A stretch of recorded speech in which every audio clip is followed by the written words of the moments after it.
Master Jet, baka lang kasi may ideya ka if may mga times po ba early refund sa isang bangko, no, itong loan sa isa pong private lending institution. Hindi ko na po pinakita yung pangalan ng bangko.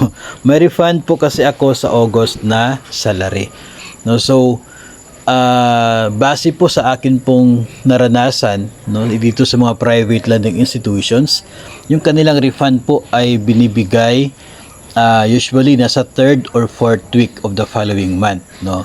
Ganito po kasi yon kung bakit inabot ng ganun katagal. For example, nagdeduct po ito sa buwan ng Agosto. Dito po sa case na ito, August yung deduction. Yung chances kasi ng remittance niyan is until September 10. No, so pwede na until September 10 yung pag-remit ng inyong division to the private lending institutions. Okay? Ngayon, pagdating po doon sa account ng mga PLIs, particular sa mga malalaking bangko, ay madalas dinidivide pa nila yan doon sa different branches na nag-offer ng loans within that division. No? Kasi for example, sa inyong division, ang daming branches ng isang bangko. So, ibig sabihin, in most cases, dinidivide pa nila yan from one bank to another, no?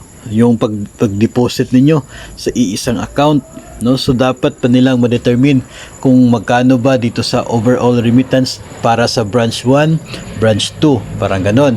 So, pag natanggap na ng branch yung remittance payment for your loan, ay doon sila usually nagbibigay na ng refund. So, kaya nga po inaabot ng mga third week or fourth week of the following month para bago sila makapag-release ng refund doon po sa mga overpayment ng kanila po mga borrowers. Yan ay kung updated, no, at on time yung remittance ng inyong pong division. If ever naman na late yung remittance, ay talaga nga po matatagalan yung refund din.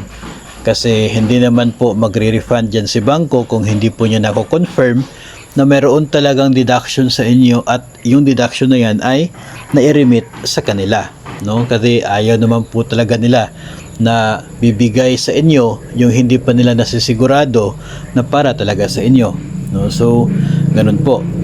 May cases lamang na pwedeng mas maaga than the usual yung refund, if ever na mas maaga din than the usual yung remittance from your school or your division office. Now, of course, kung mas maaga yung pag-remit, so mas maaga may proseso, kaya earlier than the usual yung pamimigay nila ng refund. So, yun po yung case kung kailan maging mas earlier yung refund from one PLI to your borrowers. No? So, yan po ay isa sa mga dapat po din nating malaman dahil makasakali palagi na nating pina-follow up si PLI doon sa refund tapos hindi pa nga nila natanggap yung remittance na yon. So, talaga nga pong hindi pa sila magbibigay ng kaukulang refund kapag wala pa sila natanggap na remittance. So, ganun po yung proseso, no? Kasi advantage kung maaga itong mga division offices and schools sa kanila pong pagre-remit, no, para advantage po siya doon sa mga nag-aabang ng kanila din pong refund.